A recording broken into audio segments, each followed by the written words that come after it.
Hello, Denis. Hello to Paris. Hi, Nancy. How are you? Doing great. Denis, this time I would love to talk to you about going further into artificial intelligence thinking. So for our audience, our people that are watching this video, Denis Rothman, artificial intelligence expert and author of best-selling books, as well as speaker at conferences, but also one of the first people in the world that have created chatbots already in 1982.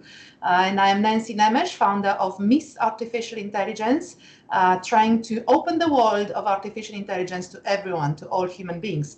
Now, Denis, in France, there are shops without cashiers. And we know that a lot of the cashier jobs, be it in France or elsewhere, are being done by women. What does it mean when these jobs disappear? Okay, so now we have two concepts that we have to put together is the concept of work and the concept of income.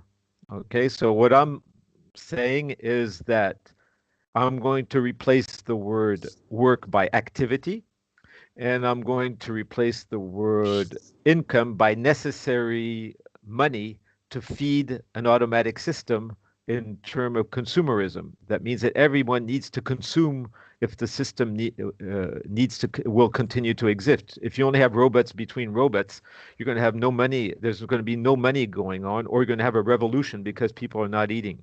So, I would say I would replace work by activity. A woman loses her job.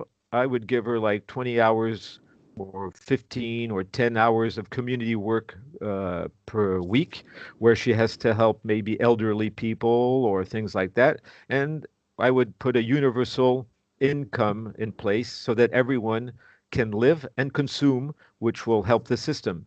But I'm not going to tax the rich. I'm going But to let you're going to need to reskill people, be it women or anyone else. So you have to reskill, right? In order to give a woman that job or another job, how do we go about reskilling? who says they're going to get another job? That's the problem in France. We have 5 million people that are not really working.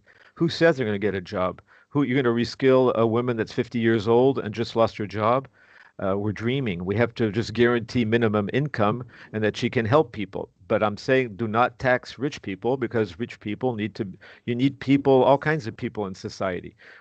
So I would say tax the robots and the bots to a certain degree, and not in a systematic way, talking to each corporation and saying, since you have a proportion of robots, well, you'll just pay a little more taxes, 2 or 3%, and just to give people a little more welfare.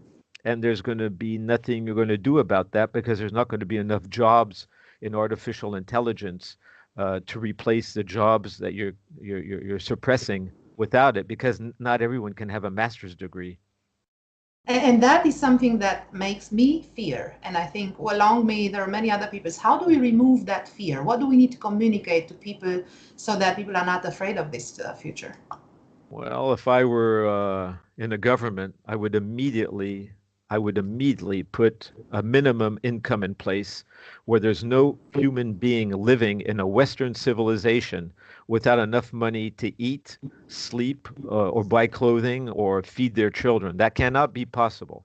Not in a Western civilization where we're all sending rockets to the moon.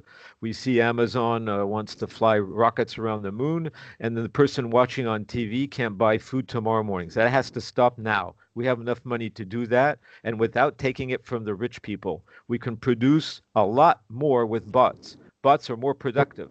They can work 24 hours a day. They can produce more income, and with a little more taxes on the bot itself, like can pay a little social security, not the amount a human being would be because it has to be profitable, but enough so that there are no more human people. That would stop populism immediately.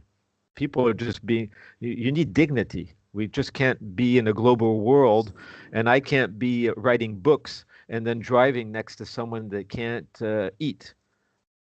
Yeah, that's a really interesting view.